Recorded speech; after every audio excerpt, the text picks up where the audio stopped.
You're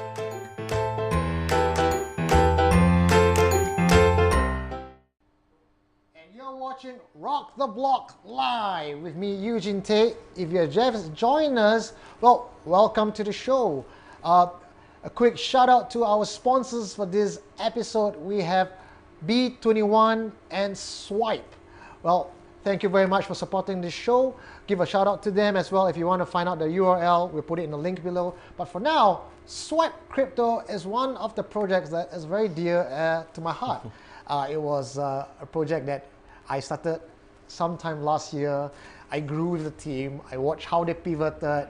I saw the white paper, the website from when it was just an infant. So the Swipe team is something that I love a lot. And it's my pleasure to bring on board one of the most talented member of the team, Malcolm. Hey everybody. Malcolm is also a good friend of mine. But for the benefit of those of you who are watching at home or on your way home from work, Malcolm, could you tell us who you are? Yeah, sure. So my name is Malcolm. I'm from the SwipeCrypto team and I'm the marketing director of Swipe.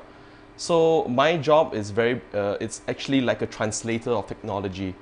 A lot of people who come into this crypto space, they don't really have a good grasp of what blockchain is all about. And it's my job to disseminate this information in a way that is easy to understand so mainstream people can get in on the action, get in on the fun, and understand what the hell is going on, because it is a little bit hard to navigate. So my job is really to take all these complicated processes, make it easy to understand so that everybody can get involved, because blockchain is all about the community. See, that's why you are the marketing guy. That's why you know the community very well. and I mean, we talked about this many nights over beer. Yeah. In fact, the vision for Swipe is to help almost anyone who may not even be crypto savvy to basically find a way to make a living out of it. The unbanked or those who are just using their handphone all the while. Yep.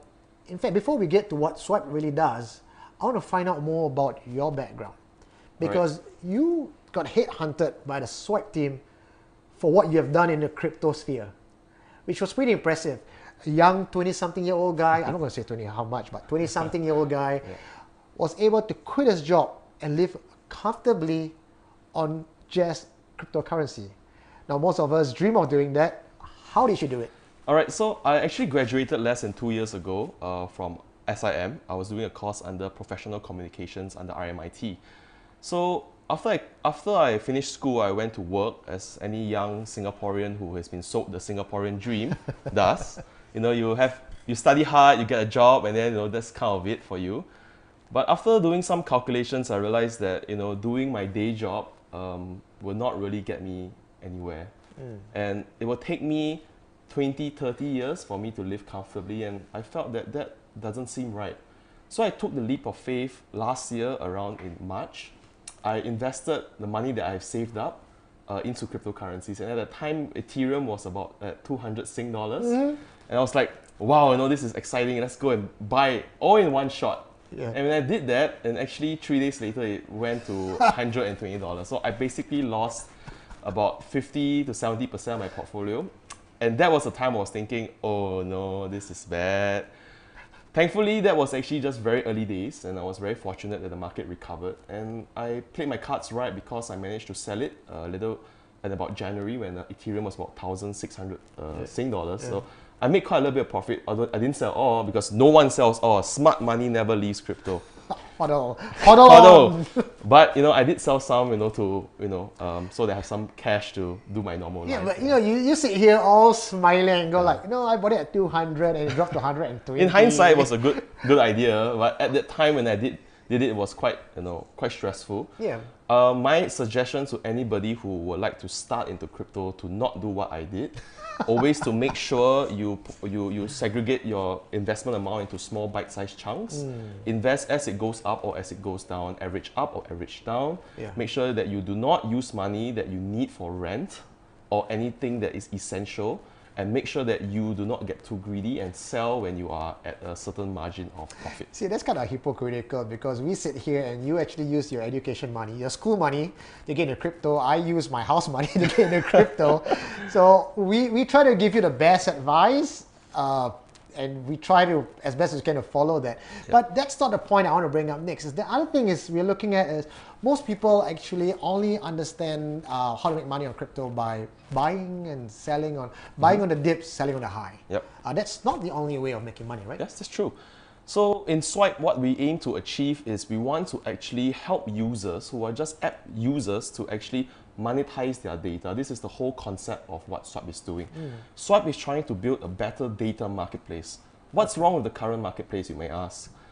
What's wrong with the current marketplace, I ask? Okay, so app developers have to work with centralized intermediaries to sell their data to data buyers.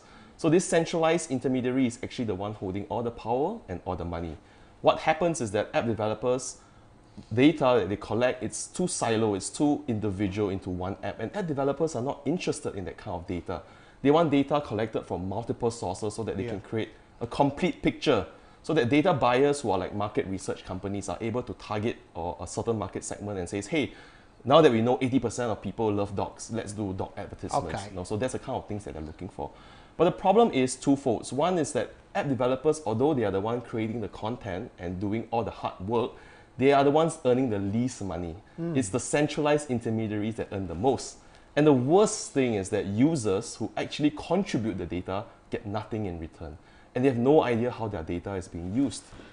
Well, I like the idea. I like the concept. I think it's very promising. We as users get to monetize our data. How cool is that? You know, Facebook and Google won't even give us that. But my concern is Swipe isn't the only data marketplace around. You have decentralized machine learning, you have Datum, and a slew of other monetizing data projects on blockchain. True. How do you stand out? Okay, so we come from a very app developer background. So we thought about this. This is a scalability issue. In any business, you want to be able to reach out to as many people as you can. Yeah.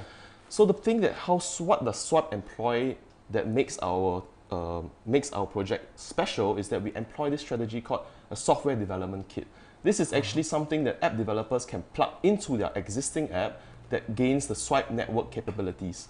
And with these capabilities, they can now monetize data directly to data buyers by using our decentralized marketplace. So that now there's transparency. Data buyers can approach data developers to buy data directly. And because we use blockchain, everything is recorded, everything is transparent. The app developers know who are the users who agreed to this process, who said, yes, I'm willing to trade my data for money. They know who these people are, so whatever profits they get from selling data, a bit of it goes to the app users. So I see Swipe being the direction is a B2B play, because you're working with developers and you know you have thousands, if hundreds of thousands, not millions of apps on your Play Store and Google, right? So these are the guys who can now download the SDK, build the Swipe platform or protocol around your product, and then through that share content, share data, so thus building a more robust ecosystem for everybody. So put it simply, if we have 10 app developers who join our Swipe network, and each of these app developers have 1 million users, now we have 10 million users in our network. That's kind of how you scale very fast. That's correct. Growth hacking, guys. Yeah, growth hacking. So I would say out of these 10 million users, we have something very special as well. It's called the Privacy and Data Sharing Protocol. What does this do? It actually gives data ownership back to users. Let's say some user says, you know what, this data monetization process is not for me. I don't want anybody to know who I am, what I do, or whatever things that I use. That's fair enough. I mean, people should be able to choose whether their data is being used. So they can actually say, hey, you know what, I do not want to share my data. Swipe will respect that. We have actually smart contracts to govern all these and make sure that their data will not be touched.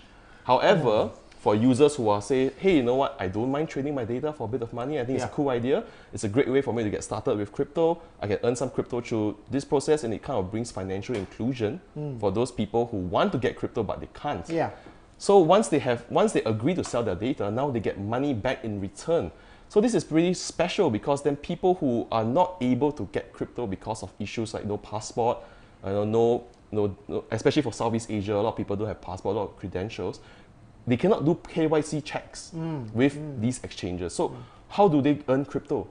Swipe will be able to provide that for them. But I think beyond that, beyond all the technical details, one of the things that I like best, and I'm actually a user of it previously on my Android, obviously I'm on iOS now and I can't, is a very sleek UI that appears on my lock screen. Yes, correct. That gives me daily crypto news.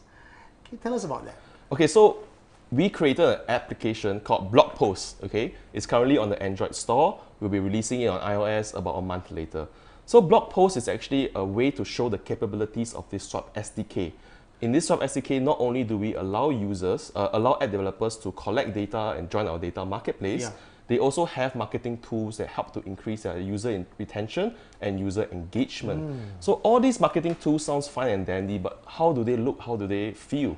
So we created BlockPost as an example of what we can do with our technology. So lock screen, we have been using lock screen engagement for a couple of years right now. Yeah. We have actually 2 existing applications, one in Indonesia and one in Philippines. And this lock screen actually delivers news straight into your lock screen that is 10 times more engaging than just a push notification. Because now you can see a beautifully displayed, complete, picture on the lock screen, and that kind of engages you, say, your curiosity and say, oh wow, what is this? I would like to go and check this content out. And that's how app developers can actually, push all these new things to their users, because the fact is we have 40 over apps in our phones, but we only use 3 or 4 on a daily basis. How are the rest of the smaller apps supposed to get the attention of the users? So we want to build all these capabilities so that app developers are also encouraged to download our SDK. I'm excited already. Yeah, man. And as the marketing director, you get to call the shots on some of this, marketing ideas. Yeah, right, so to speak.